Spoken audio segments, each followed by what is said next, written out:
to decide to stop, the decision will be mine as well. To the glory of God, I'll be 51 in June. So, me and that will follow social media that you can control. If I should come online to tell you the secret to my, slimming down, you all believe in me. You know I don't lie. I might as well come out like many of your favorites. I might as well come out and tell you all that. Oh, come and buy this tea. Come and buy this concoction. This is what I'm using. Many of you will believe me. You will believe me, definitely. Because you know I don't lie. So the fact that I come online to tell you as it is, to show you everything, to tell you, law, because I know many people want it tea or she wants it a concussion just because Monjaro, many of them, but I came online to tell you my weight loss journey. That does not give you the audacity to start telling me, oh, that is over you. Emma Lomo. Please, respect yourself. Me bere opinion kinto lo sori Monjaro, and I don't think I need your opinion if I want to stop or I want to continue. At least the Monjaro I get every day is every week, every month, sorry. I've told you it's about over 300 pounds. It depends on the meal. And I don't think I've come online to cry to you all. Get that away from me. So please, I'm begging you. If you come inside my inbox again, you can put your opinion online when I'm on show. But if you have the audacity, if you have my number, it is not your right. Because you write in Latin number, you should just count yourself lucky. So, to come into my inbox to tell me nonsense, I will block you. I will block you. I don't have time for nonsense. I'm not interested in your gossip. Don't tell me anything. Don't come and tell me anything. I'm not interested. So, I don't need many of you on my WhatsApp inbox. I'll block you. Yeah? So, tell you about Toby. And you know the man. Oti Toby Ju. And this is what I continue to tell people. Follow your heart. Immediately you are listening to social media opinion about you, you will never go further. You will never do what you want to do. But it is not your noise. The decision is mine. So you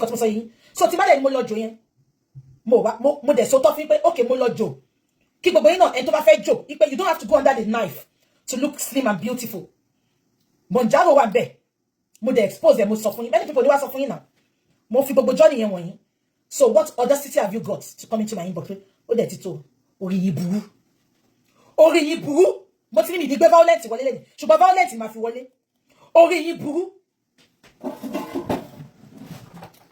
Ẹ jẹ́ ká bẹ̀rẹ̀ show wa. So let's start our show. You can get the Monjaro. I'm not talking about Nigeria. Fake ni bobo Monjaro tonta Nigeria. So don't bother to get your Monjaro in Nigeria. If you have somebody that is in abroad that is traveling to Nigeria, they can get it for you. Everything in Nigeria is fake. So I will not advise you because once about one UK and one you are buying fake. In coming drip. So please avoid Nigeria if you are getting your Monjaro. And if you live in America, you can get your Monjaro from your pharmacist in America. You can get it here in London from many pharmacists. Every Europe country, not in Monjaro. Pharmacist in town, and one doctor no man prescribe a film. Am I communicating? So you can get it anywhere. Pharmacist now or UK be one time.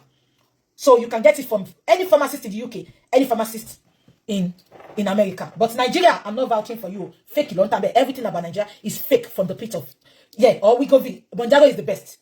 I can tell you that Monjaro is the best. Yeah, men too can go on it. Men can go on it, yeah. Ademola, ex-Farida. He can go on it. Cubana chief priest, he can also go on it. Men can go on it. It's not necessary for women alone. Yeah.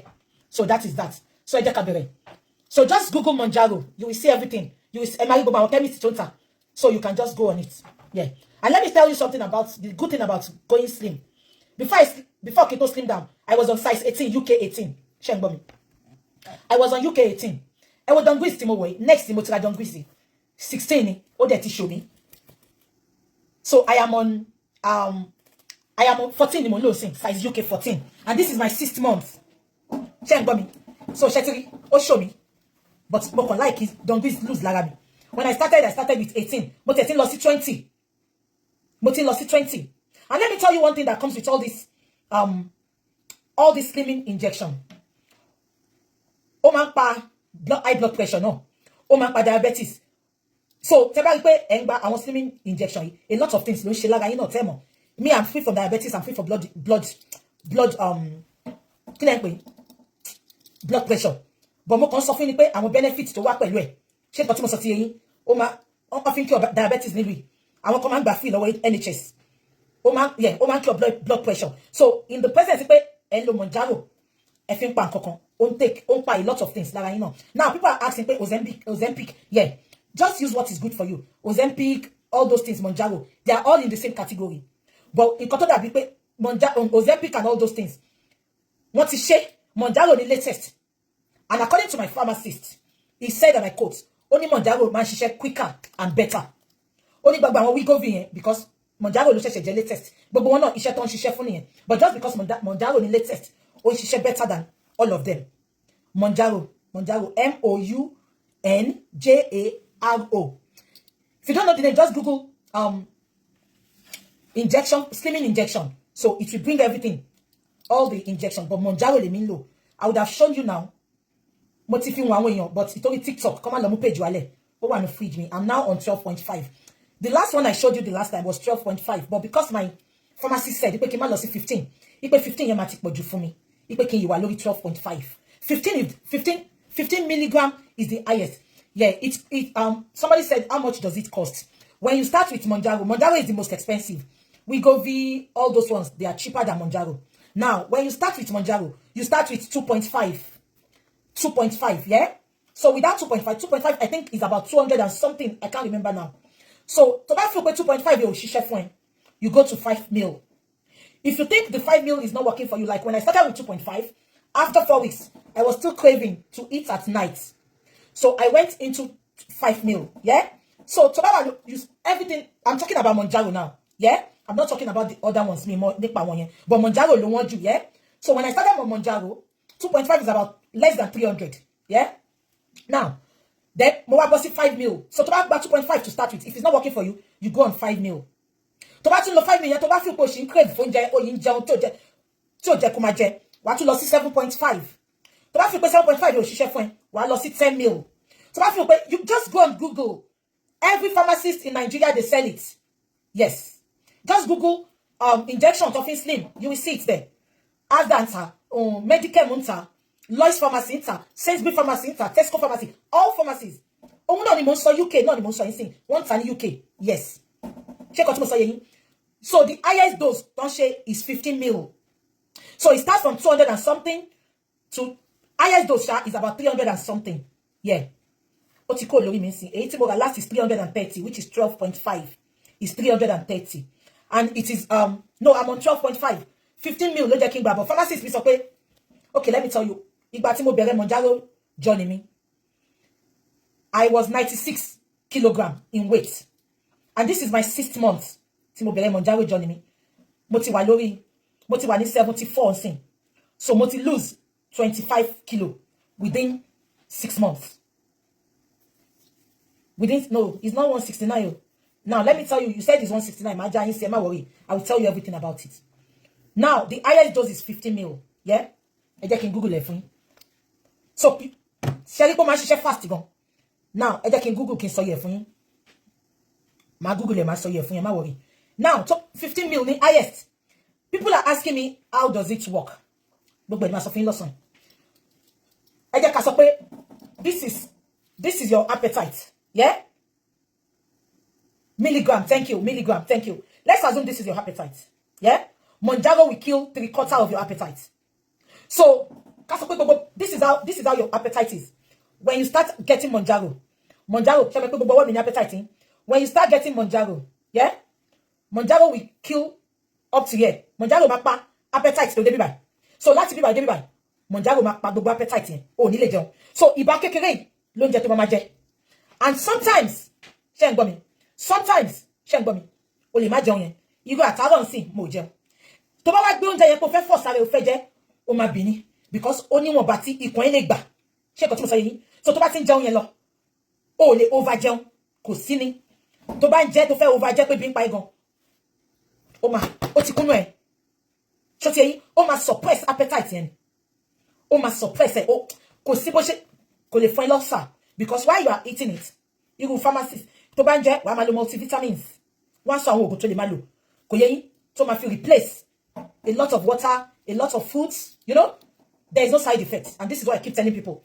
People will say side effect, inko. There is no side effects. And let me bust your bubble now. Because some people only side effects. Even the paracetamol tell me only side effect. Yeah. Of course, diabetes. I would have loved to show you the pen, but TikTok page. Then before, yeah, no pharmacy in the UK will sell it for you, or in abroad. They won't sell it for you without asking for your medical record. I quote, medical record. You can't just go to a pharmacy now and say, I want Mounjaro. No, they want to know your medical history, your medical record. So that's why I said, if you are buying Mounjaro, be careful of Nigeria Mounjaro. They don't care. They don't ask about medical record. They will just sell it for you. And the medical record there, only so that is why they ask about the medical record. You can buy online as well. They will just tell you to send your pictures. Like me, my distributor is online. They will ask you to send your pictures. They will ask for your GP's number, your GP's, you know, hospital, you know, so that they can share your medical history. Because, you know, some people can lie. So they will ask for your permission to sign something online so that they can ask for your, you know, medical history before they can sell it to you. Am I communicating? So that is how it works. Now, some people are telling me that Mounjaro is £1.60. No, it is not on prescription. You can buy it over the counter. So far, your medical history is okay for them to supply you. You can buy over the counter. Yet, some people get it on prescription on NHS. Yes. People with underlying sickness, they get it on prescription. People with diabetes, people that are they are 1 minute.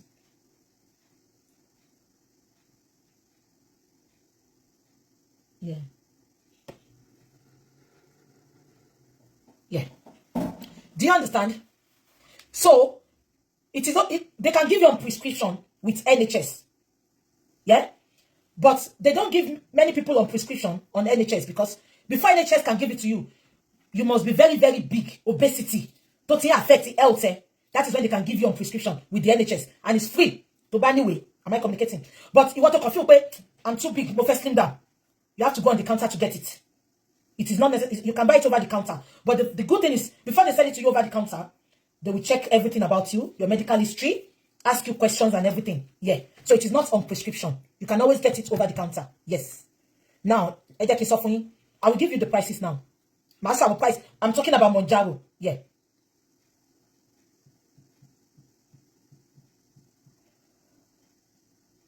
So I'm giving you the one in the UK price now. Yeah. Yeah.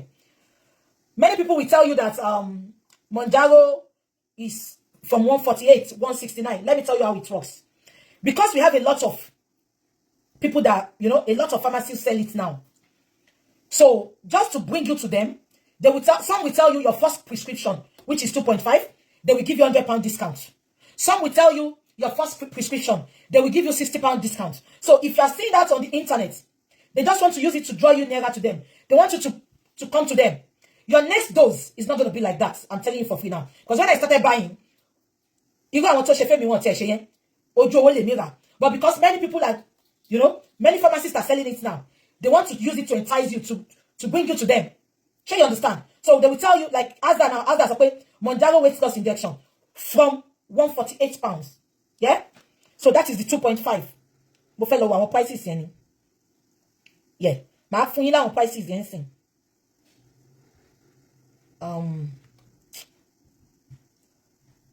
Why is it now? I need the price. No. Mounjaro price list. UK. Yeah. You can also go on Google. Google is your friend. Google comments. 1 minute. Yeah. 1 minute. Then we can go on our topic. But I can assure you, it's not 149. It's not 160. Many pharmacies will write that to bring you to their, so that you can patronize them. They will tell you your first dose, they will give you £100. Or if you are leaving your present supplier and you want to go to another supplier, they can give you discounts. But it's not every month, just for once.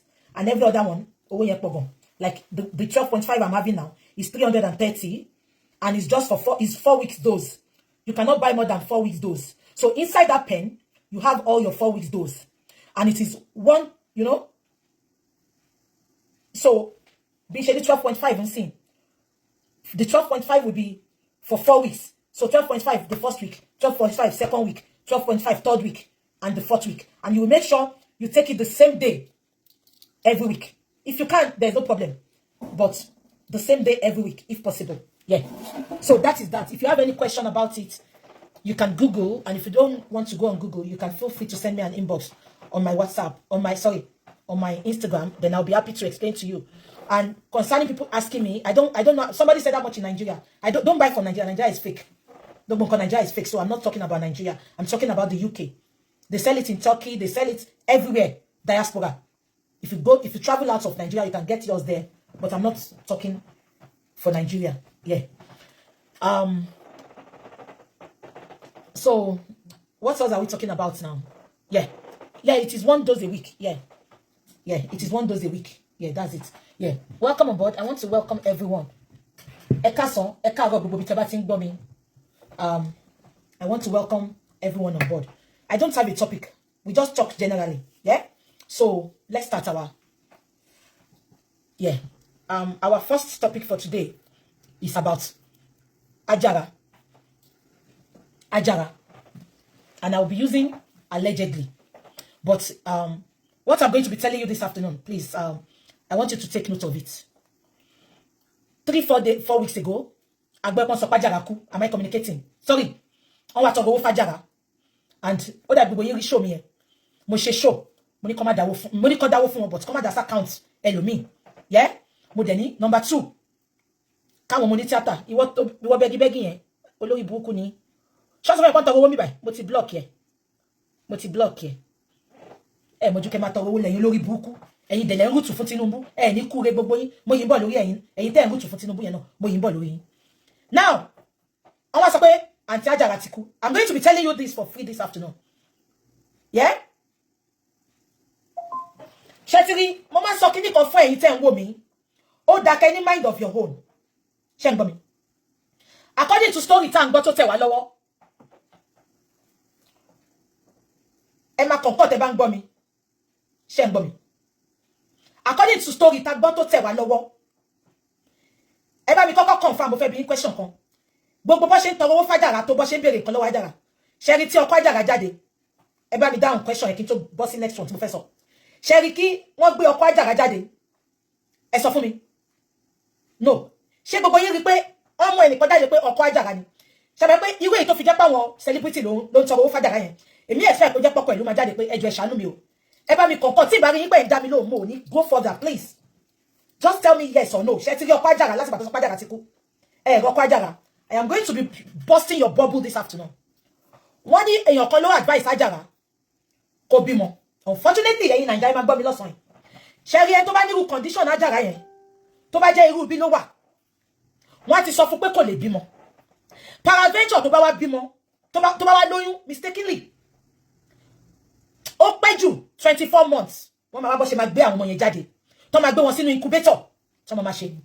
But olórí burúkú tó advice Ajara kó lọ lóyún kó lọ bímọ. Wọn ò mọ complications tó wà ńbẹ̀. Ṣé ń gbọ́ mi ṣá? Ẹ wá rí pé gbogbo ìgbà tó sọ pé Ajara ti ó ní ìdówó. Ṣé bẹ gbọ́ nǹkan tó fún lóyún ló jẹ́ kó jáde. Mo wá fẹ́ bust bubble yín lọ́sàn yìí. Ṣé ń gbọ́ mi? Wọn ò lè ṣé gbogbo yín rántí pé wọn ò bọ́ síta sọ pé ṣé rántí pé wọn ò bọ́ síta sọ pé Ajara lóyún gan. Ṣé rántí? Ẹni tó tú àṣírí òun gangan ló sọ pé Ajara lóyún. Kíyanu network tó wá sọ mọ́rọ̀. Ṣé rántí? Wọn ever sọ fún wa pé Ajara lóyún because wọ́n fẹ́ ṣe ní òkú òru. Tọ́rọ̀ mi bá yé yín bá mi kọ̀ǹkọ̀. Tó bá yé yín tí ò bá yé yín sọ pé kò yé yín. Màá ṣàlàyé fún yín dáadáa. Because bí ṣe ní gbogbo yín tẹ̀kọ̀ wò bí ajá báǹkì yìí. Ẹ jẹ́ kọ́rọ̀ yẹn kó wà interesting. Ṣé ẹ get mi ṣá? Ṣé ẹ get mi? Now mo ń bèrè nǹkan kan. Ṣé ẹ pé ìgbà tí gbogbo wọn wá tọrọ owó tó sọ pé Ajara ní ìdówó. Ṣé rántí pé ìgbà tí Rónkẹ́ Òṣòdì bọ́ta kò sọ pé Ajara lóyún. Ṣé rántí? Ìyanu network gan ó ti fẹ́ sọ̀rọ̀ tán ló wá sọ pé àwọn ò tiẹ̀ mọ̀ pé ó lóyún. Now ṣé kí n bust bubble yín? Wọn ò lè sọkọ tó f'Ajara lóyún because ọmọ 17 years old ló f'Ajara lóyún. Ẹni kan wá já lọ́wọ́ mi. Ṣé ń gbọ́ ṣá? Ọmọ 17 years old ló f'Ajara lóyún. kò chance àti Àjàrà o. And according to story tá gbọ́, ọmọ yẹn máa ń pe Àjàrà ní aunty, ẹ mà wọn tó máa ń pe Àjàrà ní aunty. So Àjàrà famora because ó follow, yes, almost 17 years old ló fún Àjàrà lóyún. Nǹkan ẹni tó bá sọ pé mo parọ́, ẹni kọ́ mọ́ kó Àjàrà síta. Ẹni kọ́ mọ́ kó Àjàrà síta. Ẹni tó lọ dóyàn lóyún, ṣèbó tó gbangba sùn lọ́yẹ̀ ni. Àwọn tó rí bí Àjàrà yẹn wọ́n lọ́kọ́ bí. Wọ́n máa ṣe program kan, àbúrò mi máa wo program yẹn l'Amẹ́ríkà. Àwọn èèyàn bẹ́ẹ̀ yẹn, yes, ọlọ́kọ̀. So ẹni tó fẹ́ Àjàrà, ṣé gbọ́ mi? Ẹni tó fún Àjàrà lóyún sẹ́. Yes, I am for real. Ẹ lọ ṣe investigation yín. Tẹ́ ẹ bá bẹ́ẹ̀ kẹ́ wá bá mi. God bless you. Underage ni. And nítorí ó jẹ́ Àjàrà náà ṣe fẹ́ drag ẹ̀. Ṣé gbọ́ mi ṣá? Ṣé gbọ́ mi? Àní tó bá sọ pé mo parọ́, ẹni kọ́ mọ́ kọ́ rape ọlọ́mọ yẹ kọ́ fídíò ìwálẹ̀. Wọ́n ṣe forceful entry f'Àjàrà o. Consent ẹ̀ ni ọmọ tó máa ń pè ní aunty ni. Ó dẹ̀ wò pé well, yes, I am telling you for free. Àní tó bá sọ pé mo parọ́ sẹ́, ẹni kọ́ mọ́ ọkọ Àjàrà jáde. Nǹkan tó ń ṣe ní girls, ṣé mo gbà tó ń tọrọ owó yẹn, nǹkan tó, no. The boy is not wicked o. Àjàrà ju ọmọ yẹn lọ. Àjàrà ju ọmọ yẹn lọ o. Àwọn tó ní k'Àjàrà lọ lóyún. Àjàrà ò dẹ̀rẹ́ ni tó máa fún lóyún. Kò rá àwọn tó máa súnmọ́ tó máa fún lóyún because ṣe mọ̀ pé àwọn Nàìjíríà. Ṣé nǹkan tí mo sọ yẹn? Ó dẹ̀ wò pọ́ ọmọ yìí, ọmọ àdúgbò tó máa ń pe òun tó máa ń kí òun ni. Ó dẹ̀ fà mọ́ra. Ṣé ń gbọ́ mi? I am telling you this for free. Àní tó bá sọ pé mo parọ́. Ṣé ń gbọ́ mi? Ṣé ń gbọ́? Wọ́n náà sọ pé fipá bá lò ní irọ́ lọ pa. Ṣẹ̀tìrì, wọ́n náà fipá bá lò, irọ́ lọ pa. Tó bá yẹ pọ́n fipá bá lò, gbogbo wọn á ti sọ. Ìyẹn gan ló máa mú wa fún lówó. Ẹ ti bẹ̀rẹ̀. Ẹ̀yin ọmọ ní tíátà ẹ ti bẹ̀rẹ̀. Tí bá tún fún yín nọ́mbà lẹ́ni sí wá ní BJ, ó tún ti bẹ̀rẹ̀ pẹ̀lú yín. So wọ́n sọ pé fipá bá lò ní irọ́ ló ń pa. Ẹ kọ́kọ́ bá wa bèrè pé ta ni olórí burúkú tó ní k'Àjàrà lọ bímọ? Ta ni ìyá ọmọ ń jẹ tó ní k'Àjàrà lọ bímọ? Ẹ sọ fún mi náà. Ẹ ti gbà tán child abuse ni. Ẹ bẹ̀ pé mo ní fún yín lófo. Mo ti fún yín ní assignment sín. Ẹ̀yin lọ ṣe investigation yín. Àwọn family ẹlẹ́ bọ́ta sí kan máa bú mi o, kan ní mò ń parọ́. Ṣé pé àwọn náà kan tìjú ni. No, ẹ bá mi make it make sense. Ibi tẹ́tí mọ̀ pé I'm giving you fact.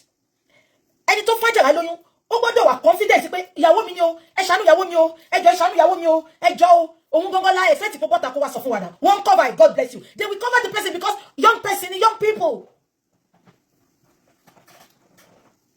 Nǹkan tẹ́ ṣe bí wọ́n ṣọ́kọ̀ ẹ̀ bọ́ta. Ibi tó ti lọ sí nǹkan ṣe ọkọ̀ bẹ̀. Ẹ lè rí. Kọ́lọ́ bá wa tẹ́ wọn sáfẹ́fẹ́ rere. It's just unfortunate.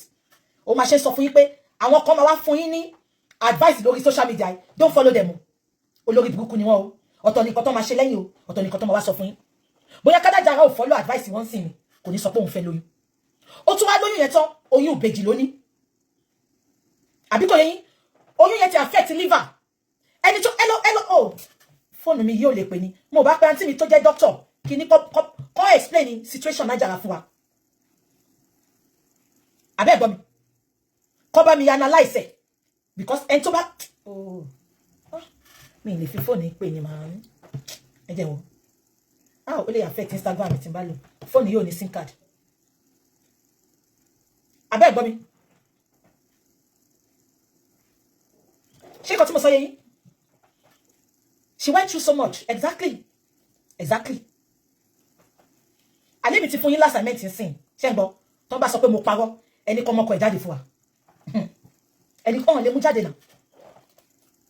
Ìjọ tán ti wá tọrọ owó ni mo ti mọ̀. But mo kọ̀ dákẹ́ ni. Ẹ rí pé bínú ìkanra ni mo fi sọ̀rọ̀. How did the pregnancy affect the liver? 1 second. Oh, Mumbo. Ẹ ṣáà ní sùúrù. Mumbo. Yeah. Mumbo, hold on. Ẹ jẹ́ kí n wò bí mo lè lo phone mo yọ fi pé àǹtí mi tó máa ṣàlàyé bó ṣe lè affect liver. Hold on. Ṣé mo pé orí platform tèmi a máa ṣàlàyé tán fúnra wa ni èmi ò ń ṣe doctor mi dẹ̀ ń ṣe nurse so ẹ jẹ́ ká lọ pa àwọn tó nímọ̀ tó lóye Mumbo. Ẹ jẹ́ gbọ́n fóònù mi.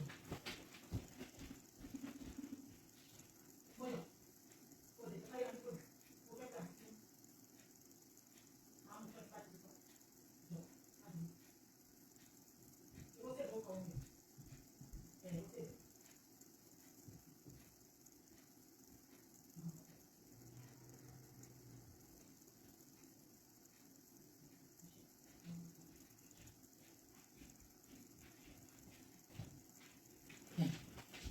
ẹ jẹ́ ká pè wọ́n tó bá gbé gbogbo yín ẹ gbọ́ nǹkan tí mo fẹ́ sọ ẹ gbọ́ nǹkan tó máa sọ ẹ jẹ́ ká pè wọ́n.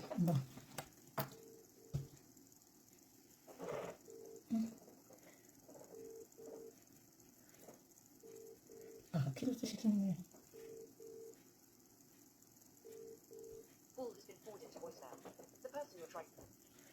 Ó lọ voice me wọ́n gbé. Kí ni mo yọ gan ò lọ sí speaker mo mọ nǹkan tó dé.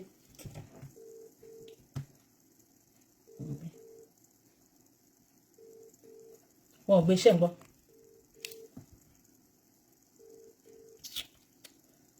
Kí ti fún mo yọ gan.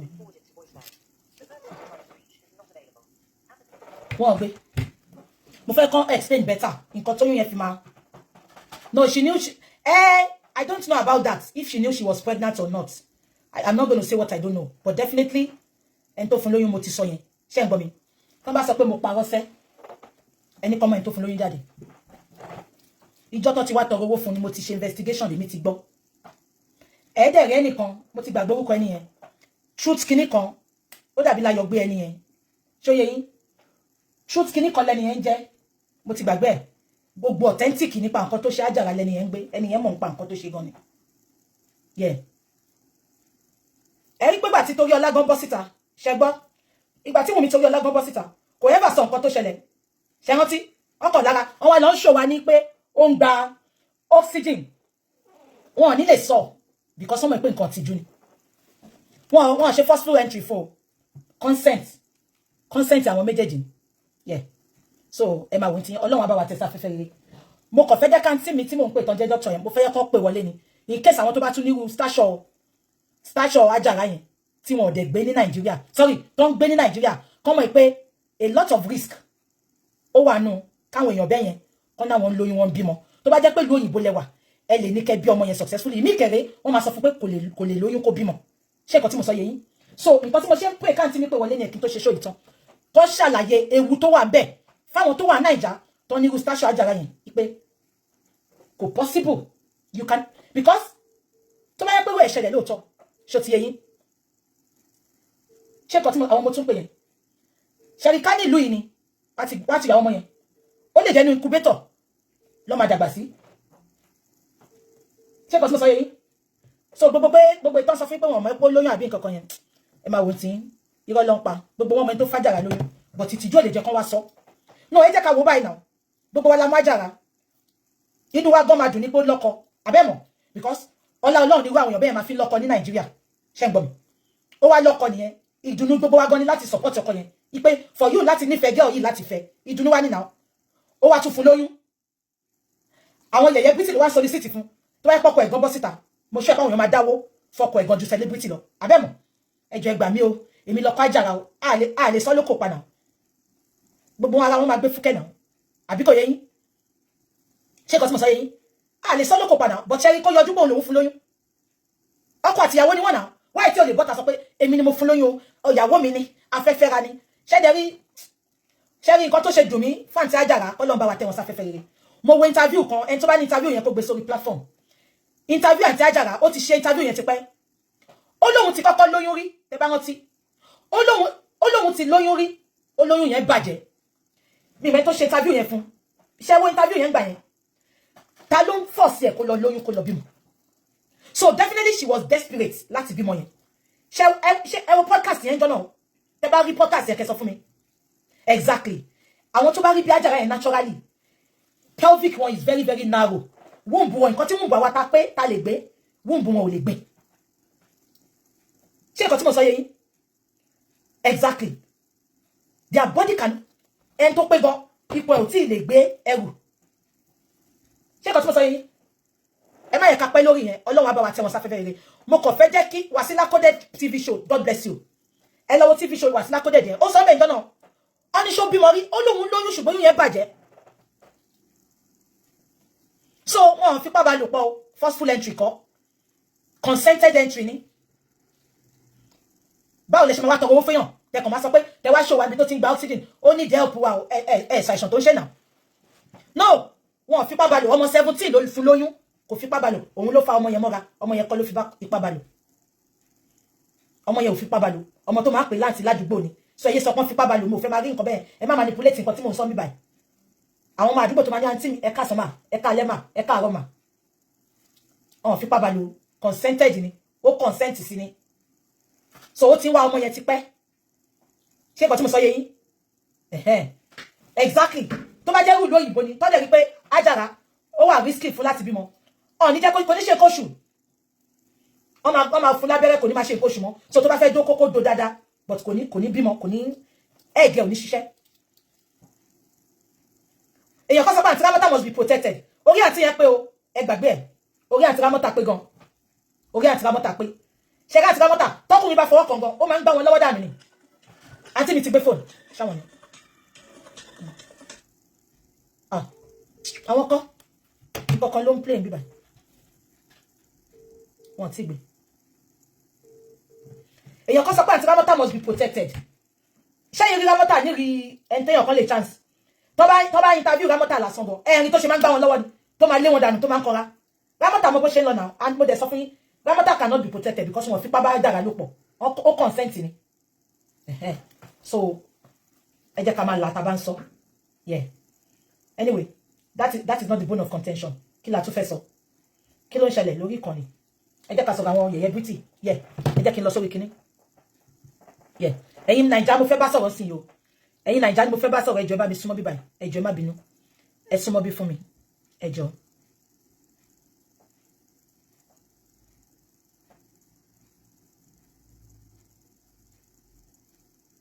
mo ń bọ̀ o yeah ẹ̀yin Naija ẹ̀yin Nigerians ẹ wà Naija mo fẹ́ bá yín sọ̀rọ̀ kan lẹ́ni ṣé kí gbogbo nǹkan tá a bá dẹ̀ ń sọ mí báyìí lẹ́ni ẹ jẹ́ kó máa ró lọ́kàn gbogbo yín ẹ̀yin Nigerians 3 years ago Tinubu wá sórí ìkànnì many people sọ pé kò lè deliver àwọn kan sọ pé ó máa deliver ipe because ó ti ṣe dáadáa ìgbà tó jẹ́ Lagos state governor ṣé ń gbọ́ mi Tinubu wá ti wà lórí post Tinubu ti wà lórí ipò ṣé ń gbọ́ mi for the past 3 years kàkàkàrà tu àwọn Nigerians ara yẹn lè mọ́ wọn ara ni wọ́n ni Nigerians are bleeding eku òkè bí eku ẹyẹ òkè bí ẹyẹ am I communicating kàkà kó máa fún yín kàkà kó máa tọ́jú yín ẹ̀yin Nigerians mo bá wí sí yo ṣé ń gbọ́ mi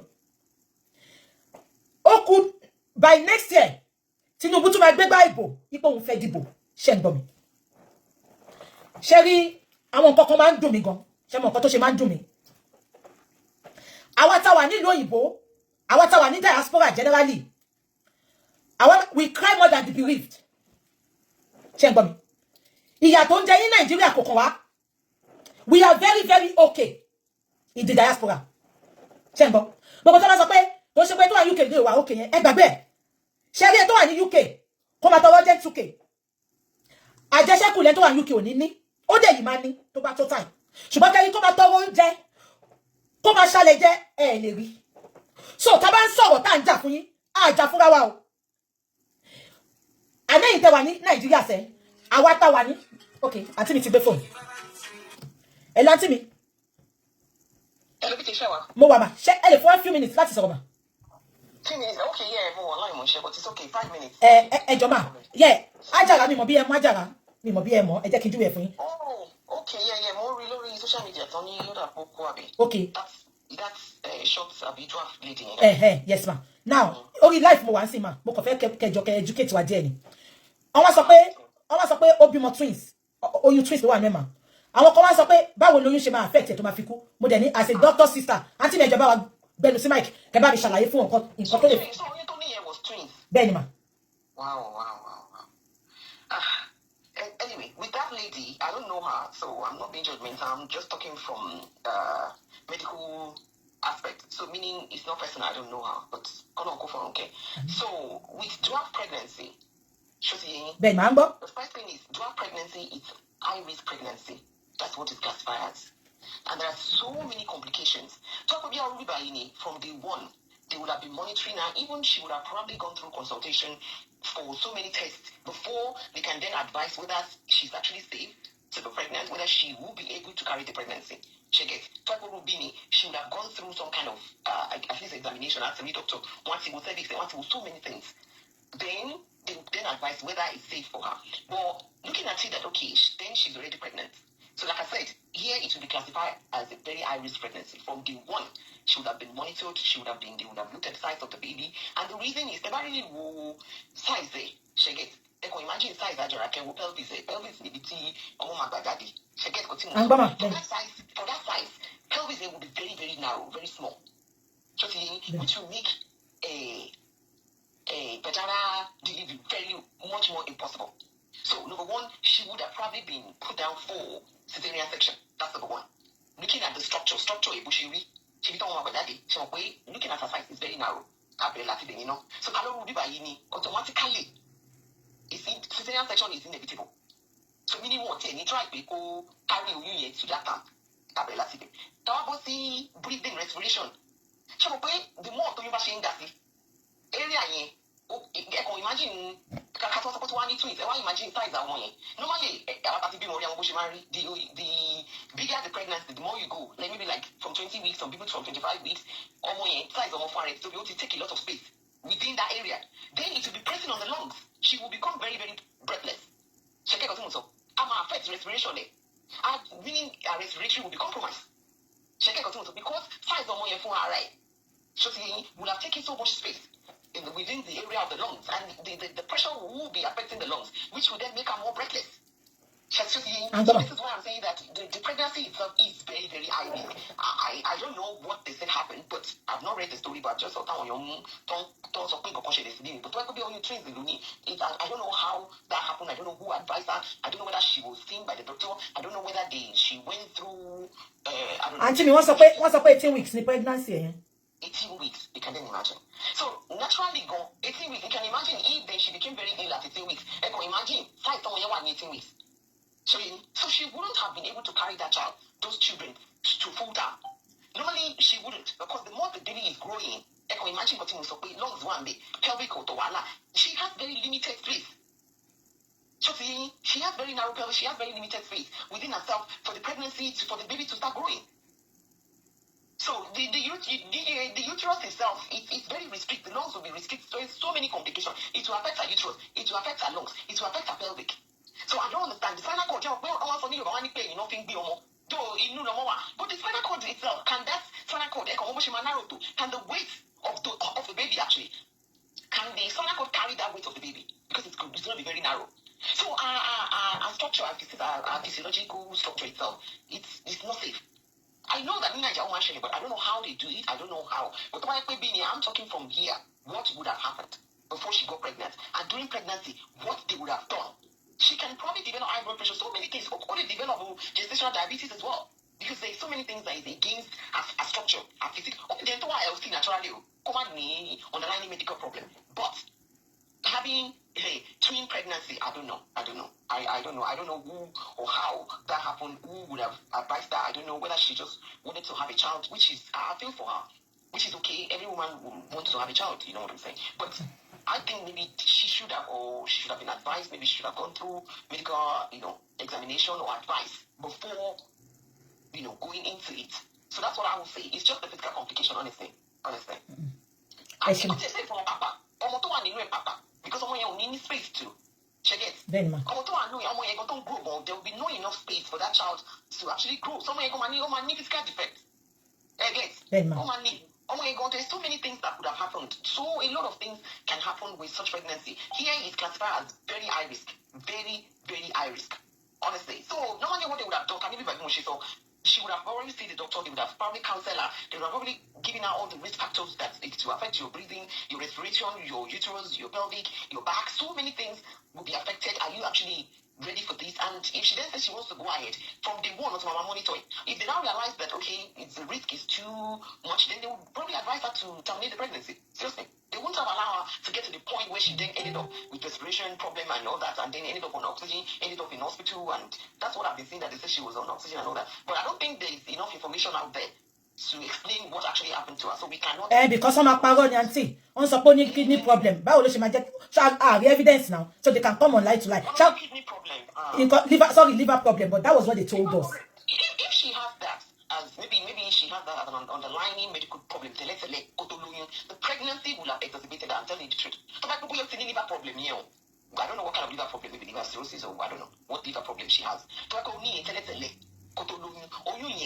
would have actually made it 10 times worse. But like I said, we do not have the information, so we cannot say but from my experience, and the information is out there if people want to read about it, that do I also want the patient? Do I have to manage to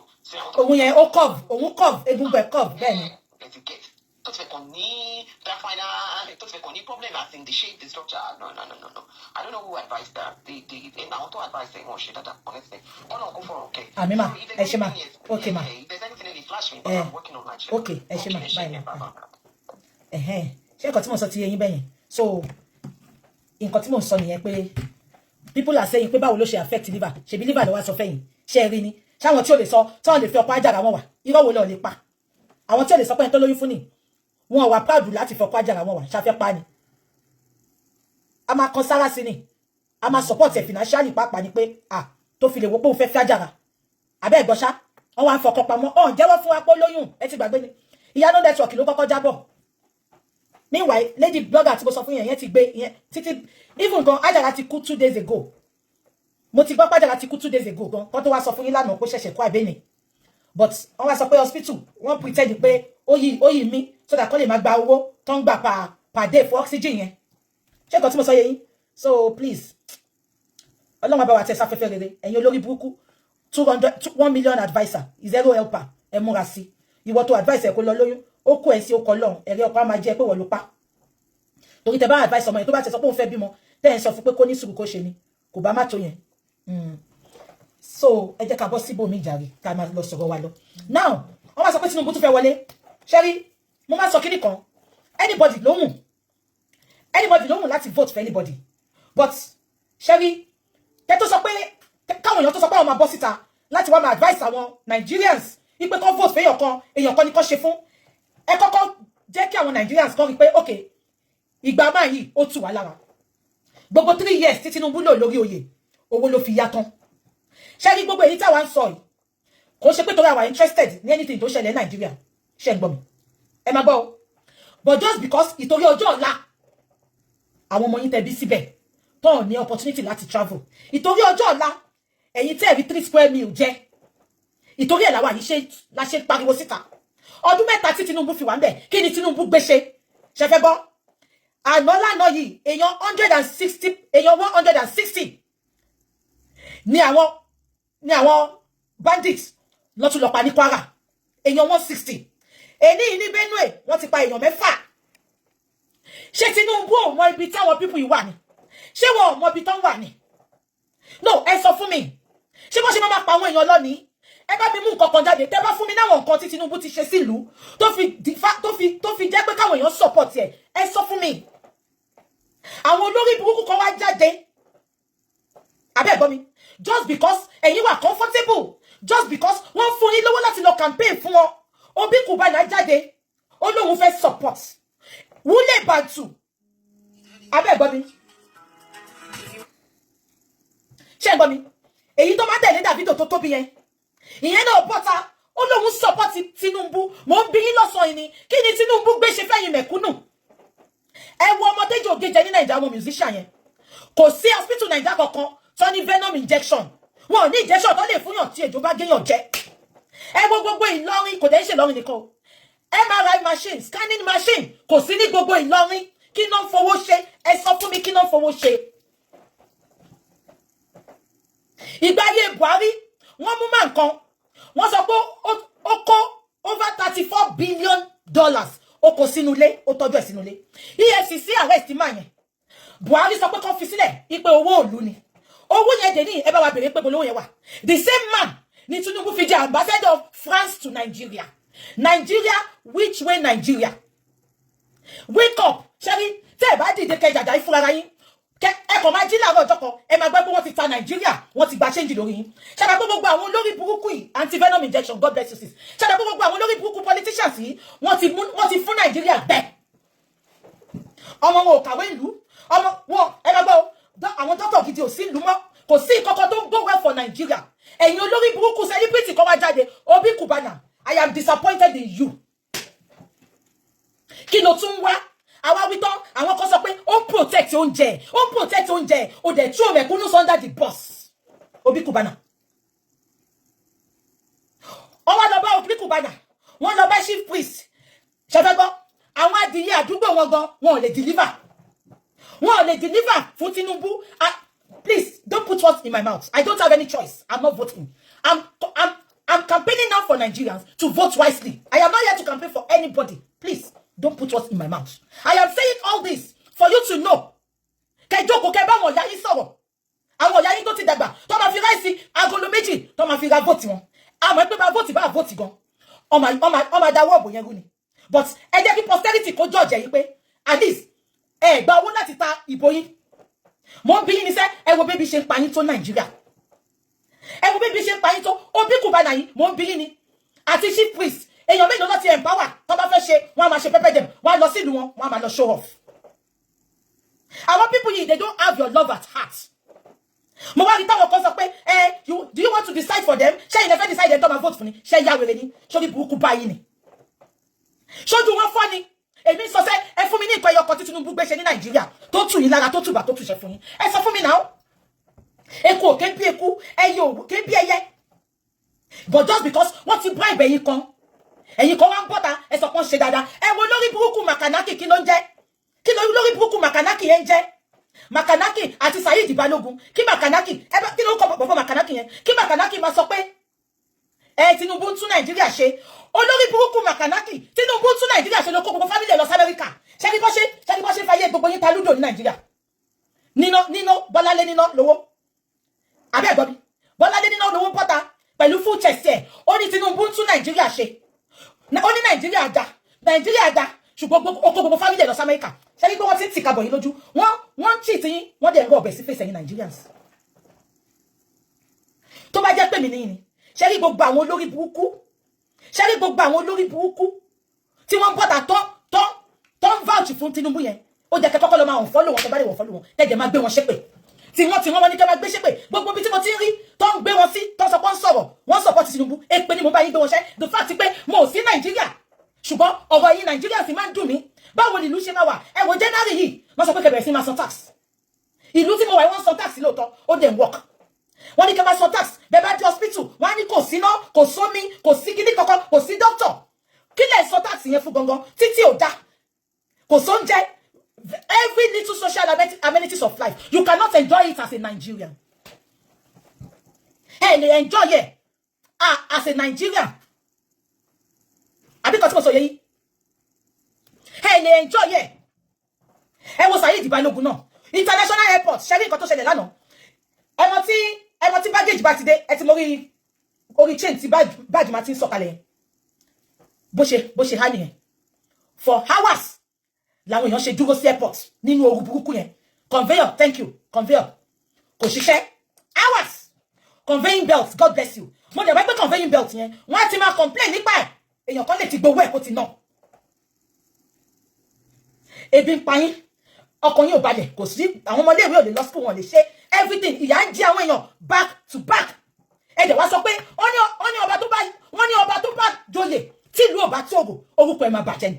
Tinubu joyè, this is the third year. Kò sí nǹkan kan tó gbé ṣe ní Nàìjíríà. Ẹ̀yin olórí burúkú kan dẹ̀ bọ́ta. Ẹni tó bá sọ pé kí la máa ṣe wọn. Gbogbo ẹ̀yin tẹ́ bá bọ́ta tẹ́ campaign fún Tinubu. Ìyàn máa jẹ́nu ìyà yẹn. Tẹ́ bá fi pé wà lábọ́ọ̀dì gan. Ipẹ́ ń gbádùn. Ẹ̀jẹ̀ ń ṣèkà fáwọn tó wà Nàìjíríà tó lè sọ̀rọ̀. Ọ̀hún á fìyà jẹ yín tọmọtọmọ tẹbítẹbí. Kò bẹ́ẹ̀ bí gba ọmọ wọn ní wúlò fún yín. Ìtorí kà lẹ́ ń ṣe. Inside you, truthfully, tẹ́ bá fẹ́ bára yín sòtọ̀rọ̀. Ẹ mọ̀ pé Tinubu ò ṣe nǹkan kan. Saheed Balogun, àgbàyà, abájọ tí fẹ́ ti àkọ ẹ̀lẹ̀. Ó ṣojú bí fry pan, saucepan. Ìwọ náà bọ́ta ó ní Tinubu ló kàn. Kò lè dùn mí fún ẹ. Ìtorí ẹ̀ ló ṣe lálùyọ nínú iṣẹ́ tíátà tó ń ṣe. Ìtorí ẹ̀ ló ṣe lálùyọ. Ìwọ náà bọ́ta. Àní gbogbo wọn sẹ́ tó bá ti ń jáde. Drag them. Ẹ drag wọn kẹ́ gbá wọn ẹbí wọn ṣépè. Kò kàn mí. Èèyàn kan ní let Nigeria speak for themselves. Ó yé mi. Àwa kan lè lámojú kúrò ni. Because it is so obvious. It is so glaring pé Tinubu tó bá wá padà wá ní second time ṣe fẹ́ gbọ́ kò ní ìdí yín mọ́. So tó bá padà wá ní second time yìí ó máa mess yín up ni. Ó máa mess yín up. Ẹ wo tán ní Daisy Aniko tó kó jẹ dèní. Ibo náà kówó yẹn sí. No, ẹ sọ fún mi. Tinubu ò ní ìdí yín mọ́ tó bá ti wọlé. Ó máa mess yín up ni. Àwọn olórí burúkú tó wá support ẹ yìí wọ́n wá bọ́ta lọ́la wọ́n náà ṣe give away fún yín wọ́n pín rice abẹ́ gbọ́ mi ṣé fi pé Tinubu tí ò deliver ní first term ṣé fi pé ó máa deliver second term ni ẹ sọ fún mi make it make sense ẹ tí ò deliver ní first term ẹ sọ fún mi ṣé ó máa deliver ní second term olórí burúkú lẹ́gẹ́ náà olóko carrot ẹ gbọ́ mi bí ẹ̀mí ló ń dúró ní Nàìjíríà àwọn ẹbí Amẹ́ríkà ló wà á ṣí eré ẹ náà á bọ́ta á ní Tinubu ló lè ṣe á ní gbogbo yín ẹ̀ ní ṣoríire posterity will judge you all àdàbí tó bá pé Nàìjíríà wọ́n fi wá yáwó lọ́wọ́ yín ni ẹ tí wọ́n wo nǹkan tó ń ṣe fún yín sìn gbogbo àwọn ọmọ wọn pátá wọ́n wá ti fi wọ́n sípò I don't have any candidates don't ask me I'm not kí ló kàn mí tí mo fẹ́ dìbò ìlú yìí ni mo ń gbé kí mo fẹ́ fìbò yín ṣe I am entitled to vote here I don't have any kí ló kàn mí pẹ̀lú bo Naija tẹ́lẹ̀ kí n máa dìbò I don't have any candidates and you will not see me coming to campaign for anybody but just use your common sense àbí kò yẹ yín ẹni tó bá gbélé sẹ́gbẹ̀ẹ́ Tinubu ẹ wò pé ṣó dà mo mọ̀ pé àlejò méjì náà lọ àbí kò yẹ yín but ẹ̀yin ẹ wò pé ṣé okay ẹ jẹ́ ká fẹ́ lo another person náà ní chance ẹ wo Tinubu ojoojúmọ́ ló ṣubú pò ló ṣubú olórí burúkú lẹ́gẹ̀ ìdájọ́ olóko kárọ̀tì ó ní AI ni olóṣì pẹ̀lú gbogbo ọ̀rẹ́ ọmọ president tó sọ náà ṣèyí ṣe birthday wọn fẹ́ sáwọn tó kí happy birthday ìwọ ló ń ṣàtàṣe lórí burúkú owó tẹ́lẹ̀ fi ṣe nǹkan rẹ owó tó yẹ pé àìsàn lẹ́ẹ̀ máa fi wò gbogbo omijé ojú àwọn ọmọ Nàìjíríà tó ń jìyà gbogbo omijé ojú wọn gbogbo omijé suffering Nigerians ló máa bí gbogbo yín ẹ wà títọ́ sọ pé wọ́n attack àwọn bandits ń attack Gumi bọ́ síta ó ní wọn lè ṣe kọ́kọ́ fún wọn o ó ní wọn lè ṣe kọ́kọ́ fún wọn ṣé Tinubu ò rí Gumi ni mo ní nílọrin lánàá èèyàn 160 plus ló kú tí bandits lọ attack bẹ́ẹ̀ náà ni wọ́n ti ṣe bẹ́ẹ̀ á rí bẹ́ẹ̀ kò ṣẹlẹ̀ rí náà muslim ticket ṣùgbọ́n ṣẹlẹ̀ nígbà Tinubu á rí bẹ́ẹ̀ ìgbà tó yẹ pé condition tó fún ni tó bá fẹ́ káwúsá dìbò fún ẹ muslim náà ló bá mú as vice president ó dẹ̀ gbà sí wọn lẹ́nu ẹ wo ojoojúmọ́ ló ń pààyàn Tinubu ò bọ́ta kó address Nigerians regarding it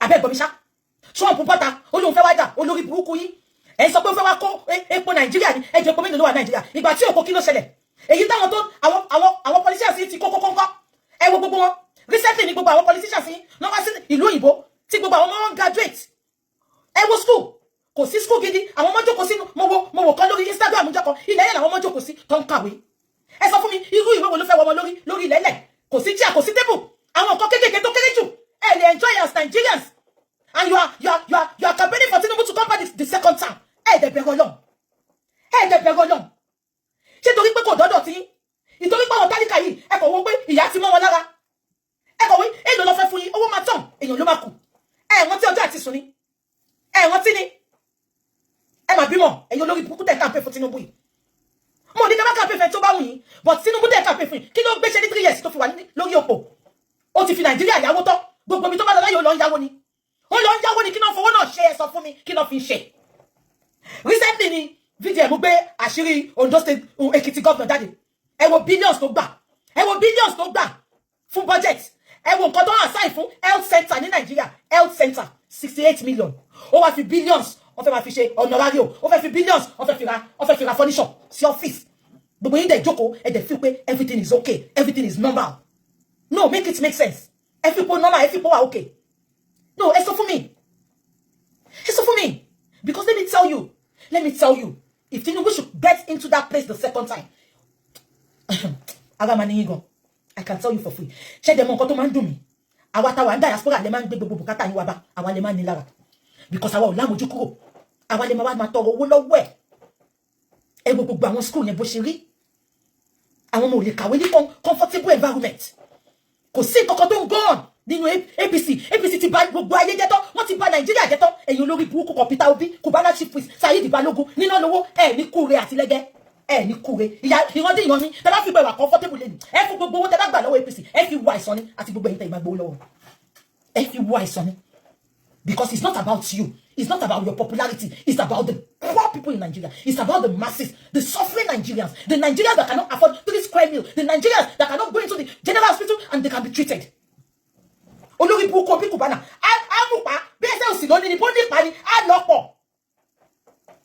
very evil set of people àwọn ìka just because wọ́n ti fẹ́yìn lówó wọ́n ti bribe yín àbí bẹ́ẹ̀ kọ́ lọ́wọ́ àti Ṣèyí Tinubu tó sọ pé tọmọ ọmọ mi ṣe àbí kí ni yẹn jẹ́ abẹ́ ti gbàgbé 100 million ní Ṣèyí Tinubu fún Michi yẹn tó ní kó fi ṣe charity àwọn òǹfọkùnrin lówó charity tiwọn abẹ́ ẹ̀gbọ́n mi àṣàkálẹ̀ ìwà ń bẹ̀ Ṣèyí Tinubu sọ pé kó gbowó charity obìnrin ní Ṣèyí Tinubu ló fún ní 100 million ọmọ yẹn she said and I quote wọ́n ní ta ni biggest supporter ṣé ẹ gbọ́ mi wọ́n ní ta ni biggest supporter ṣé ń gbọ́ mi ó ní Ṣèyí Tinubu ni ó ní ó ti fún òun ní over 100 million fún charity ẹ gbọ́ mi ṣá ti many Nigerians 100 million yẹn tó bá lọ fún àwọn èèyàn àbí tó ní okay ẹ jẹ́ ká kọ́ low cost housing estate ṣebí tí ọ̀rọ̀ ilé bá ti yọ nínú ọ̀rọ̀ èèyàn láyé yìí èyí tó kù kéré ẹ ti kọ́ low cost housing estate kẹ́ fi support àwọn mẹ̀kúnnù Ṣèyí Tinubu ó fún ẹ tó lóun ṣe charity ìgbà tó wọ́n yẹn tún lóun gba ṣọ́ọ̀bù ṣé ń gbọ́ power bike 8 ni Ṣèyí Tinubu kó fún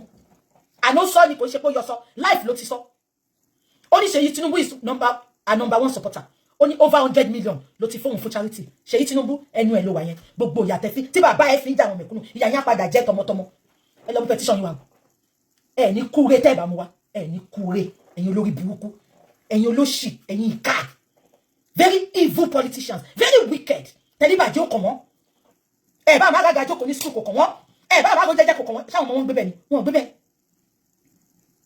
wọn gbé bẹ́ẹ̀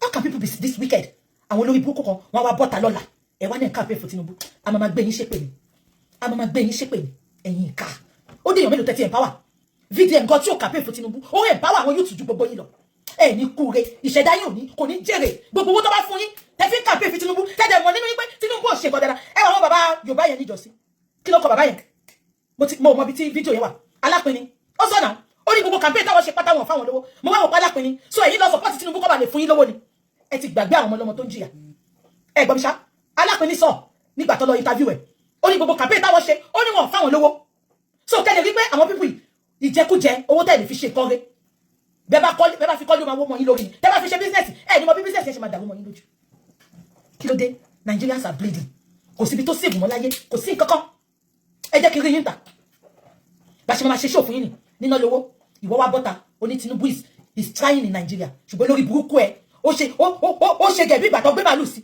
ó kó family ẹ lọ sí sábọ̀ abájọ tíyàwó kó ẹ sílẹ̀ náà ó ti rí pé oníjẹkújẹ ní anywhere bẹ̀lẹ̀ face ẹ wòye tí kan ẹ bá mi sọ fún yẹn náà Cubana chief priest ẹni kó kọ́kọ́ lọ gba Monjaro tó bá wọn pé Tinubu is working kó lọ gba Monjaro kó má jẹ́ pé orí ikùn yẹn bí tó ti kàpé ikùn yẹn ló máa pa àwọn olóṣì àwọn ìka ẹ wo Kanu bẹ̀rẹ̀ nìyẹn kẹtẹ wá fún Tinubu condition okay Tinubu we are gonna support you Sunday Igboho wọn ti filẹ̀ náà ó rìn feeling sí ni Gumi tó mọ̀ pé ó mọ̀ pa àwọn kidnapping ó mọ̀ pa gbogbo àwọn bandits Nigeria wọn ti mọ́lẹ̀ náà wọ́n wá ti Kanu mọ́lẹ̀ nìyẹn ẹ má lè bá negotiate ó ní kúre wọ́n tó ní are you looking for a way to get your own share ikú ló máa pa ẹ́ ó ti rí mi lórí social media pé I'm not after all that owó tẹ́lẹ̀ fi ṣe ìkọ́rẹ́ ṣé mi gẹ ó ní am I looking for a way to get my own me do I look like somebody tó yẹ pé owó jọ lójú ṣé mo look like owó jọ lójú gbogbo yín no ẹ sọ náà ẹ ti mọ̀ mí lórí social media tipẹ́ náà ẹ bẹ pé mi I will say it as it is I don't care about them do I care ṣọ́pọ̀ mi ni mo ní mo I see myself in VDM kí lẹ fi pé mo ṣe support VDM kí ni tí mo gbé sọ pé mo jọ Tọ́pẹ́ Àlàbí wọ́n ní mo jọ Tọ́pẹ́ Àlàbí why do you think I'm supporting VDM no kí lẹ mo fi support VDM because I see myself in him that you can go to hell you can go to hell with your money because báwo lẹ ṣe sùn lálẹ́ tẹ gbowó tẹ wá sọ pé Tinubu ṣe dáadáa àní mo bí ni ẹ̀yin fún mi ní kankan tí Tinubu ṣe dáadáa èmi bá bá yín campaign fún ó ga o ẹ jẹ́ ká fi yẹn sílẹ̀ mo kàn ní kí wá sọ yẹn ni because bí ṣe rí gbogbo display tí gbogbo wọn display láti joy ó ń dùn mí gan but it's okay it is what it is mo fẹ́ play kankan fún yín Fúnkẹ́ ẹ bá tag Fúnkẹ́ Akíndélé ẹ bá tag Fúnkẹ́ Akíndélé ẹ jẹ́ bá tag Fúnkẹ́ Akíndélé ẹ bá tag Fúnkẹ́ Akíndélé gbogbo yín lẹ mọ̀ pé mo dẹ̀ kọ́kọ́ fẹ́ wá fídíò Kúnlé Afọláyan kí n tó play lé but no problem máa play lé náà bẹ̀ ṣé gbogbo yín rí ń bọ̀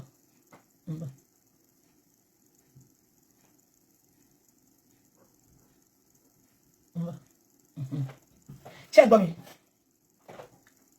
ṣé gbogbo yín rí ṣe rí kí ni Fúnkẹ́ Akíndélé àti bọ́ọ̀ yìí kí ló kọ ẹ̀ ẹ̀wọ̀n mi létí bọ́ọ̀ yẹn jọ kí ló kọ bọ̀bọ̀ yìí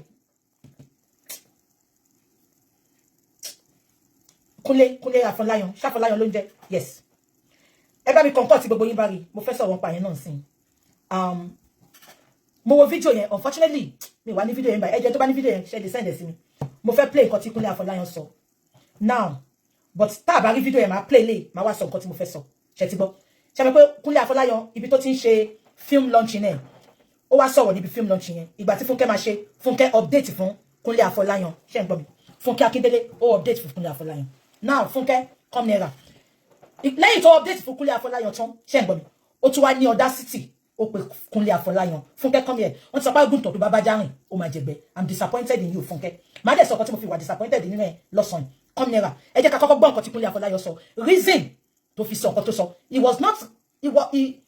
he did not want kò ṣe pé ó fẹ́ attack Fúnkẹ́ àbò ń jealous Fúnkẹ́ ẹ jẹ́ ká gbọ́ nǹkan tó sọ because mo rí kíní ìgbà tó ṣẹlẹ̀ mo kọ́kọ́ dá sí but ìgbà tí Kúnlé Afọláyan tó wá explain ara ẹ̀ mo wá rí pé ìjà gbogbo wọn náà ló ń gbé ó ní kí láǹfààní pé àwọn gbé movie lọ sí cinema ṣé ń gbọ́ mi ipe wọ́n fáwọn ní peanut ó lóun wá 1 billion òun wá 100 billion ó ní ibi tó ń wá ó lóun òun ti ṣe more than that òun ti kúrò lórí ẹ̀ àbí mo parọ́ now ẹ jẹ́ ká gbọ́ kẹgbọ́ kí wá sọ video kí wá sọ no she's a green snake èmi náà ti rí Fúnkẹ́ Akíndélé she's a very green snake ṣe rí wà tó wù fún bọ̀bọ̀ ẹ̀ òun mo fi rí pé ó ń pretend ni no ẹ jẹ́ ká wo náà lóòótọ́ ẹ wo gbogbo àwọn tó bá ṣe Ìyá Adéọlá ibo ló wà lẹ́nu Ìyá Adéọlá àìmọye wọn mo mọ̀ pé Ìyá Adéọlá yẹn náà bí Kàmọ́ ṣe súnmọ́ ńgbà yẹn Ìyá Adéọlá fi súnmọ́ Ìyá Adéọlá close mọ́ God they are like this àrí Ìyá Adéọlá dé ni bí Kàmọ́ ṣe close mọ́ Fúnkẹ́ Ìyá Adéọlá ṣe close mọ́ àrí Ìyá Adéọlá mélòó nù wọn ẹ jẹ́ ká gbọ́ kí n tó wá sọ̀rọ̀ mi Fúnkẹ́ ìwọ gangan ni mo fẹ́ wá bá lọ́sàn ẹ máa gbọ́. I was hoping I'll avoid, but for the benefit of our lovers, people who have reached out to say we know you didn't mean look, I'm a product of traveling theater and traveling cinema, meaning our parents will go around streets, trying to get people to come to this theater by dancing. And I've said this before, it is great. For film, over the years, I mean, I will take my children to the cinema and then we will be pretty much dragging people to say, look, come and watch our film. And I'm saying in recent times. But for me, it's draining. And I never said anything was wrong with it. They called me yesterday and all she was saying, and that is why I felt maybe there was more to it beyond, I don't know what, she called and she said, oh, Mr. Falai, I know you don't like me, but don't mention my name in your interviews. Was she angry or she wanted? No, she was yelling. Oh, and she dropped the phone after that. And I texted her and I said, I don't know what, must have caused this, but it's fine. And I explained a few things to her, and that was it. Tony Abraham and I spoke. And Tony said, hey, can you see that I've turned it to a skit? That I go what you're saying, and in our skit she was saying, people, please come and watch my film so I can make more than 10 million. Be honest. Now, I can assure you, Fúnkẹ́ lè máa ṣe film only the highest gross paid in Nigeria, but she has a very low IQ. She's not intelligent. The fact that she is intelligent, take it from me. If she listened well, she wouldn't have attacked Kúnlé Afọláyan. I know that you don't like me. Fúnkẹ́, listen and listen good. Kò ṣe gbogbo èèyàn ló lè like èèyàn. Bí ṣe wà yìí, mo expect gbogbo èèyàn like me. Immediately tí gbogbo èèyàn bá ti like o ti ní problem. And why do you know when Kúnlé Afọláyan like the fact that you updated for that guy. Má gbàgbé pé bọ̀bọ́ yìí daddy wọn, I show Pepe. Àwọn ló kọ́kọ́ gbé fíìmù lọ sí theater. Because mo rí update àwọn kan tó sọ pé ó jealous ẹni. Jealous about what? Make it make sense. Jealous about what? Ipe wọ́n ti pa millions ní theater àwọn Kúnlé ni. So tó bá wá ṣàlàyé fún yín, kò dé ṣe pé dídì attack Fúnkẹ́. Ó láwọn jókòó pẹ̀lú àwọn tó máa ń ṣe àwọn tó ní cinema àwọn èèyàn ńláńlá nínú film. Kò ṣe film industry o, àwọn èèyàn ńláńlá nínú film. Ó náà wá ń sọ fún un pé kí lẹ́yìn tó wọ́n ṣe ń gbé film wá sí theater mọ́. Ó lóun dé explain fún wọn pé àwọn èèyàn máa gbé film wá sí theater, ẹ máa fún wọn ní peanuts. Ipe wọn ò ní ìdí gbogbo yẹn mọ́. Àbí kò yé yín. Now, tí Kúnlé bá wá sọ yẹn, ṣé ń gbọ́ mi? Mo Fúnkẹ́ tẹ́lẹ̀ ni. Fúnkẹ́ máa ń look away ni. Kí ló mú Fúnkẹ́? Ó dé update fún bọ̀bọ̀ yẹn. Gbogbo èèyàn celebrate pé aura for aura, ọgbọ̀nà for ọgbọ̀nà. Ó tún wá ní infantry Fúnkẹ́, ó wá pé Fúnkẹ́, I am disappointed in you. Tó bá ń tàn ẹ́ má tàn ra ẹ Fúnkẹ́, tó bá ń tàn ẹ́ má tàn ra ẹ. Sórí wà tó wù ńjọ́ yẹn Fúnkẹ́, wà láìsàláì. Tó bá sọ pé ó lè wà yẹn, máa jà fún ẹ. Máa jà pé Fúnkẹ́ ò lè ṣe bẹ́ẹ̀. Sórí wà tó wù ńjọ́ yẹn, ó wá jẹ́ kó yé mi pé you are a green snake under a green grass. You are a pretentious girl. You are not who you say you are. No wonder táwọn Ìyá Adéọlá, àwọn tó yọ baby, àwọn bọ̀bọ̀ tó máa tẹ̀lé yẹn, tá kì í rí gbogbo wọn mọ́ pẹ̀lú. Am I communicating? Tí bá ti communicate kò ṣe nǹkan kan má worry. Abẹ́ gbọ́ mi. Mo wá bí Fúnkẹ́, mo ṣe update. Mo fi Fúnkẹ́. Mo ní Fúnkẹ́, ìyàwó Fẹ́mi Adébáyọ̀ tó jọjà. Ó gbọ́ etí òdùn ẹ́. Gist lọ bá ti gbé story yẹn rí. Ìyàwó Adébáyọ̀, ó gbọ́ tó sọ pé ó wá bá ẹ, ó wá attack ẹ. Ó lóun do Fẹ́mi Adébáyọ̀. Ó máa update fún. Ó tún gbọ́ tó sọ pé fake ẹni. Fúnkẹ́ ó máa update fún. ìyẹn gogo ni mo ṣe ko update fún àbí kó wá wọnú inbox ẹ kó lọ gbé ṣépè mo be pé so wo girl yìí ó fẹ́ set mi up ni so parọ́ mọ́ mi bó tẹ̀ jẹ́ pé wà ti Fẹ́mi ẹ ti dóra yín rí kò ń challenge ẹ fẹ́ra yín rí ìwọ àti Fẹ́mi ẹ fẹ́ra rí fífẹ́ tí wà ti Fẹ́mi fẹ́ra ó pẹ̀lú nǹkan tó fàjà ìyàwó Fẹ́mi tó kọ́kọ́ lọ tó bíbejì mi fàlẹ́jì sí ìtòrò ṣú ọ̀pá ni àbí for a long time Fúnkẹ́ ó kí bàbá Bello náà ó láwọn lè ò jẹ́ kó fẹ́ Fẹ́mi am I communicating so ó wá gbọ́ iyán Aládùkẹ́ ó sọ pé ó fọ́kọ̀ òun ó inbox ẹ ó wá attack ẹ ó ní gọ́ọ̀sì ó wá attack ẹ Fúnkẹ́ ó wá gbọ́n sí tó sọ pé ó lóun mọ̀ọ́mọ̀ lọ bá ẹni ọmọ yẹn dẹ̀ mọ̀ọ́mọ̀ lọ bá ẹ because ó mọ̀ pé ó ti dó Fẹ́mi rí ẹ ti dóra yín rí abẹ́gbọ́n mi ó wá update fún iyán Aládùkẹ́ ṣùgbọ́n ó ní gọ́ọ̀sì láti lọ wọnú bọ́ọ̀sì Kúnlé Afọláyan you are a disappointment lọ́mú petition letter wá abẹ́gbọ́n mi iyán Aládùkẹ́ tó fún ẹ ní accusation yẹn tí gbogbo ayé gbọ́ is it because we are saying ó parọ́ mọ́ ẹ nǹkan tó mú yan Aládùkẹ́ wá bẹ kò ṣe lọ inbox Ìyábọ̀ kò ṣe lọ inbox tó yìnbọn ti ọ̀ndọ̀kọ̀ òun ṣùgbọ́n gbà tó wá inbox ẹ ò ní gọ́ọ̀s ò effrontery tó ní fún Kúnlé ò ní láti gbé ṣépè pé Fẹ́mi bá mi wọ́n ìyàwó ẹ o táyé ò bá fẹ́ bàjẹ́ accusation wo ló fún mi ẹ ò lè sọ Fúnkẹ́ ò lè sọ ìtòbò mi pé ó ṣẹlẹ̀ ńgbà kan ó lè má ṣẹlẹ̀ mọ́ ṣùgbọ́n Kúnlé tí ò bá ìjà Kúnlé tí ò bá ìjà wá wo nǹkan tí Tóyìn ṣe ọmọ ọgbọ́n Kúnlé sọ pé Tóyìn pé òun ó sọ pé ẹ̀gbọ́n èmi ò bá yín já o only when they give you lemon make lemonade out of it Tóyìn dẹ̀ bọ́ta ó dẹ̀ sọ́ di ìpolówó ṣùgbọ́n Fúnkẹ́ wàá rò bí pé gbogbo àwọn ọmọ TikTok tó lọ kójọ tó ń ṣeré pẹ̀lú ẹ̀ wọ́n á gbà ilẹ̀ wàá rò bá ń gbà ilẹ̀ just park on your lane park on your lane kó kọ́kọ́ lọ ṣe surgery sideways tí ẹ tó wà lókè yẹn kó dẹ̀ pàwẹ́ tó ń sùn tánà fún ẹ Ọmọ́tọ́lá tún bọ́ta náà Ọmọ́tọ́lá sọ pé dancing is draining kò sẹ́ tó ní kó má jó ó dẹ̀ ti sáré update fún Kúnlé ó ti update fún àwọn èèyàn ìgbéraga ni bẹ́ẹ̀ ni ìgbéraga sọ́lẹ̀ bí ṣe láìkẹ́ tó ó kàn disappoint mi lójoojúmọ́ ni bí ṣe láìkí Fúnkẹ́ tó mo máa ń rútù fún káàkiri ni mo máa ń rútù fún ó kàn máa ń disappoint mi lójoojúmọ́ ni tó bá sọ pé Fúnkẹ́ lè inbox sí Kúnlé Afọláyan sẹ́ kó bu bẹ́ẹ̀ yẹn máa ní rọ́ ní pọ́pá ọmọ Fúnkẹ́ ni abẹ́gbọ́n ẹ wá wo ìwà tí Tóyìn àti Fúnkẹ́ wá wù yìí ṣé àwa ní sọ pé Tóyìn gan nílà káyè ju Fúnkẹ́ lọ ẹ wọ́n mọ́ yẹn Kúnlé Afọláyan sọ pé Tóyìn pé òun ó ní ọkùn Kúnlé mi ìbá yín já o ẹ̀rí pé mo ti fi yín polówó tèmi ọmọ ọgbọ́n nìyẹn tí ò bá ń ṣe páyé social media Fúnkẹ́ Kúnlé Afọláyan ó ti popular ó ti pa millions social media ló jẹ́ kí gbogbo ìmọ̀ pàrọ̀ billions ó sì Kúnlé Afọláyan ìgbà tí ò sí social media làwọn ti ń gbé fíìmù lọ sí sinimá bàbá wọn bá lé ni tó lọ́wọ́ bí jókòó sí àtẹ̀dá àwọn fíìmù tó dùn ìwọ tí mo like ó kàn mí sí kọ́kọ́ lọ ṣe sọ́jì sí highways ibi ìpìsì highways ti máa wà ó bá highways ó gbé yẹn sókè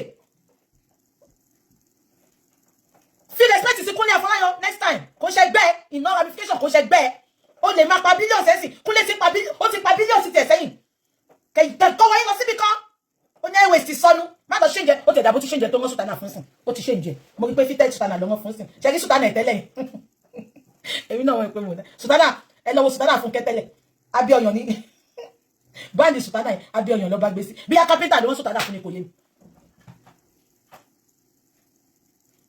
ìyàwó Fẹ́mi oníyàn ó lóun dó Fẹ́mi ó wọnú inbox ẹ̀ ṣé yọ̀kọ́ gbọ́dọ̀ wá wọnú inbox mi kó wá accuse mi wọ́n tún wá tú àṣírí ẹ̀ pé ó parọ́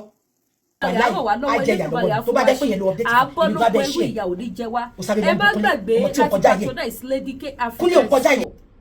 kí là ń tà ní Lady K African Store aṣọ lóríṣiríṣi ẹ̀yin mọ́ bèbí tí bá sọ wípé aṣọ wà ẹ trust me I have it àwọn aṣọ tọkùnrin tóbìnrin lóríṣiríṣi ṣe wá ní gbogbo èyí tẹ wà l'Amẹ́ríkà tí ẹ bá ti lè rajà lọ́wọ́ mi tó jẹ́ pé US dollar lẹ fi sanwó fún mi ẹ ní sanwó shipping ṣùgbọ́n èyí tẹ wà l'Amẹ́ríkà ṣe mọ̀ pé owó ti Canada ó kéré tí ẹ bá ti fi Canadian dollar sanwó fún mi ẹ̀yin lẹ máa ship ọjà yìí fúnra yìí o fúnra yìí lẹ máa sanwó shipping o ẹ̀yin tẹ bá wà l'Amẹ́ríkà tẹ wá ní Lady K Canada ló wà ná Canadian dollar ni máa fi sanwó fún ẹ tẹ bá ti lè fún mi ní ìṣirò Canadian dollar ẹ̀yin lẹ máa sanwó shipping o ẹ̀yin lẹ máa sanwó shipping o mi ò kí ń ṣe báyìí pẹ̀lú business mi àwọn tó bá mi rajà wọ́n gbọ́ mi tí wọ́n sì lè fọwọ́ mi sọ̀yà wípé nítorí paramọ́lẹ̀ Lady K kọ̀rọ̀ wọ̀ sí paramọ́lẹ̀ mi ṣe kí ni mo pé ó kọ ọ̀rọ̀ ìwọ̀sí so fún ìdí èyí ẹ̀yin ìyá mi ẹ̀yin bàbá mi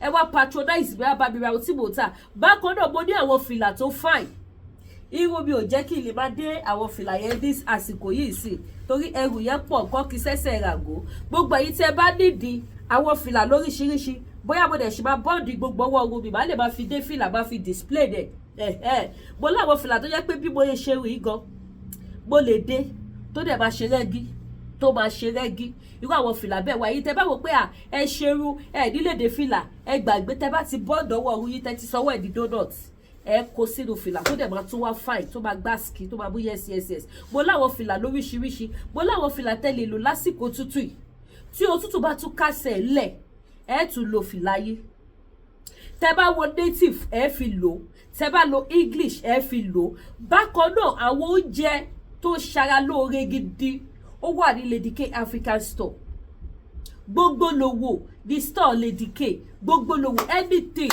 ẹ bá fẹ́ ẹ bá bọ̀ wá sí Lady K African Store gbogbo àwọn oúnjẹ ilé wa ó wà ní Lady K African Store títí dórí iṣu ó wà bread agége ó wà ní Lady K African Store àwọn chips ó wà ní Lady K African Store àwọn ẹja gbígbẹ lóríṣiríṣi àti edé ńláńlá bọ̀gìdìbọ̀gìdì edé yíyọ ó wà ní Lady K African Store àwọn ẹran màálù ẹran ògúnfe aláwọ̀ súnsun ẹran gidi kì í ṣàwọn ẹran gbẹ́gbẹ́ o tí bá sọ̀kọ̀ fún yẹn trust me àwọn tó ń rẹ ẹran lọ́wọ́ mi ní Canada tó ń kọ́ máa ń ní Lady K jẹ́ kí ìfẹ́ ọkọ̀ ra díẹ̀ kí wo bó ṣe rí mo fi àsìkò sọ fún yín pé wọ́n tún padà wá wọ́n tún bá mi rà sí gbangba ta ni mo ti ń sọ yìí wọ́n tún bá mi rà because ẹran tó da ni mò ń tà mi ò ta ẹran gbẹ́gbẹ́ ẹran tí ò gbádùn ẹran já túkẹ́túkẹ́ àbí ẹran agric no àwọn ẹran màálù tó gbó dáadáa sínú ẹran lóríṣiríṣi ó wà ní Lady K African Store àti bẹ́ẹ̀ bẹ́ẹ̀ lọ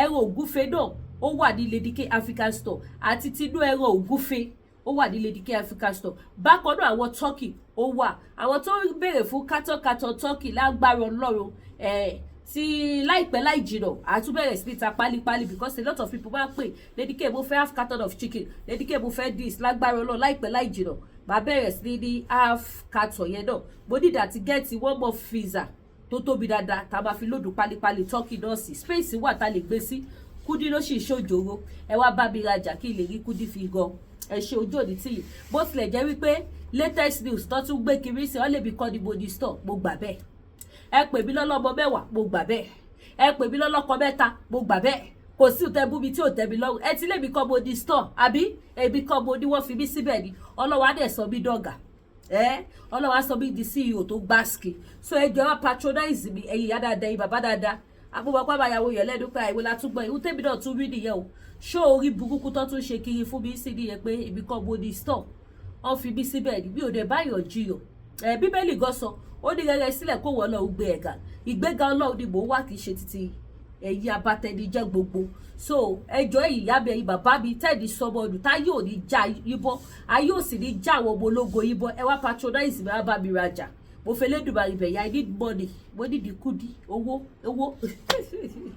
bákan náà gbogbo àwọn kan tẹ́lẹ̀ fi ṣe irun yìí irú kíní tí mo kí láti pè tí mo fi ṣe irun mi sí store mi ni mo ti mú nǹkan mi mò ń ta ẹ̀yin tẹ́ bá fẹ́ something like this and it's very beautiful kò dé heavy ó fúyẹ́ ẹ wo bí ọwọ́ irun yẹn ṣe pọ̀ tó kí ẹ wá sọ pé gbogbo eléyìí báyìí ó fúyẹ́ ká láwọn kíní mi ni ó máa ṣe kíní ó máa wúwo ó dẹ̀ ní coins wà lọ́wọ́ ẹ̀ gan so ẹ̀yin tẹ́ bá ní ìdáwọ́ kan tẹ́lẹ̀ fi ṣe irun àwọn something like this àbẹ́yẹ òtẹ̀ wá tún wá fẹ́ àwọn tó ní coins ẹ kàn fẹ́ àwọn normal expression gbogbo ẹ̀ ló wà ní Lady K African Store bákan náà àwọn wig lọ́lọ́kọ̀ ìjọ̀kan woman hair àwọn braid àwọn twist oríṣiríṣi wig ó wà ní Lady K African Store bákan náà ẹ fẹ́ ra rub ẹ fẹ́ ra bólíkì ẹ fẹ́ ra tura soap ẹ fẹ́ ra ọṣẹ dúdú oṣù ẹ fẹ́ ra fix gbogbo ẹ̀ ó wà ní Lady K African Store ẹ wá tún fẹ́ ra àwọn jewelries ìgbàlódé mo ní àwọn jewelries kan ẹ̀yin ìyá mi ẹ gbàgbé bóyá ṣẹlẹ̀ àwọn jewelries tẹ́ bá lò bá máa bòdì lọ́rùn yìí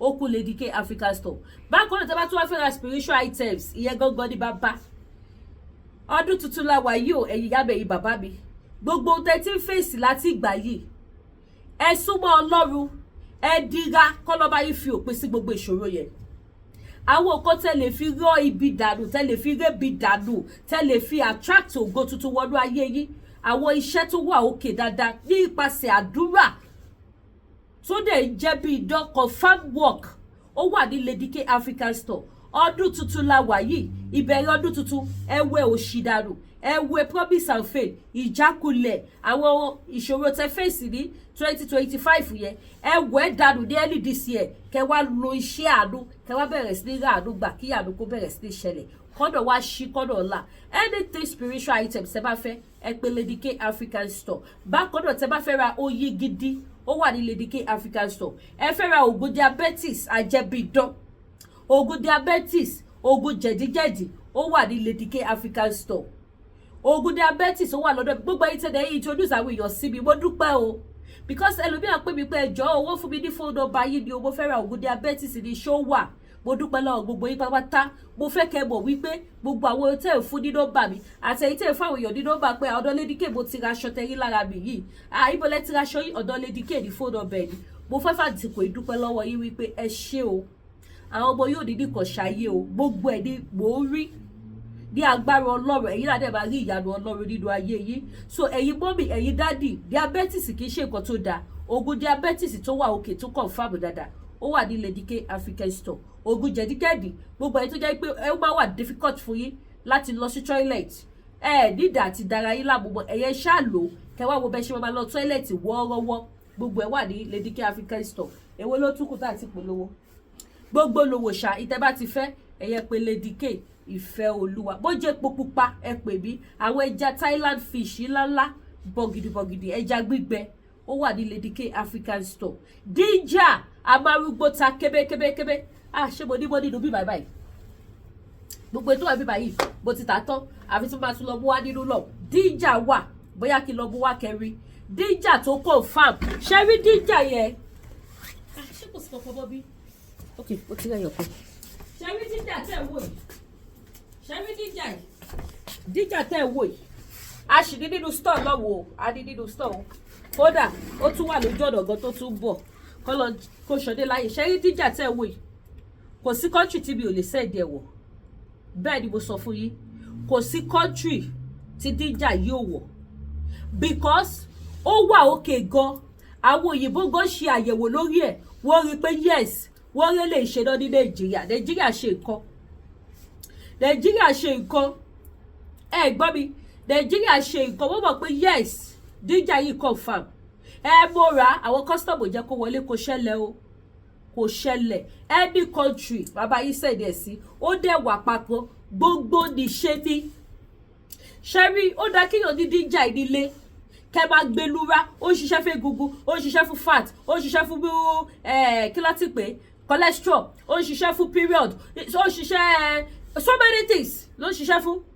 Nígbà tí wọ́n bẹ̀rẹ̀ sí ní lò, ẹ rí wípé confirm bí mo ṣe sọ, bẹ́ẹ̀ lẹ ṣe máa bá díjà tẹ̀ wò yìí.